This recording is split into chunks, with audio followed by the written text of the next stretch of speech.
April 2nd, 2026. Last night, Trump had his big speech from the White House about the Iranian war.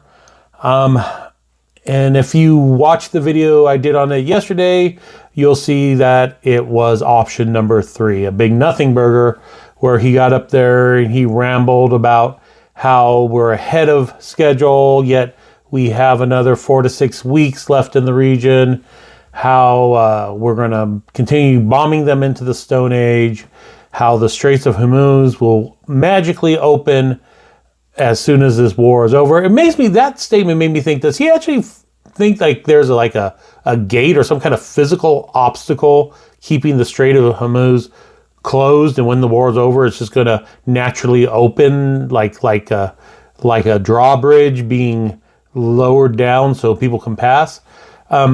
Yeah, that was just a bizarre statement. But anyway, like I said yesterday, we had 3 options. He was either going to declare victory, which really wasn't going to be a victory, and that we were still going to be there for decades to come. He was going to announce boots on the ground, which is most likely still going to happen due to the buildup that we are seeing of actual Marine battalions in the region and other armed forces in the region. Or it was going to be a big, incoherent nothing burger, and it pretty much turned out to be the third. It still did affect oil prices, though.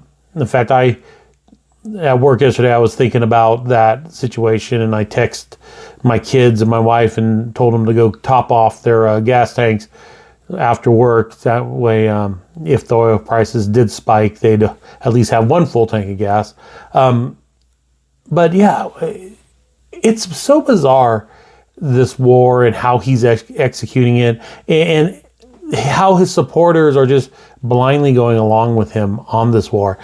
We're not getting full information out of the Pentagon, which I understand during times of conflict, that's not unheard of, but we're also not getting any kind of honest reporting out there, because if you remember last year, Hegseth kicked all actual reporters out of the Pentagon if they wouldn't sign his pledge to only report stuff that he approved of. So we're not getting the real story out of there. We're not getting the real story about casualties.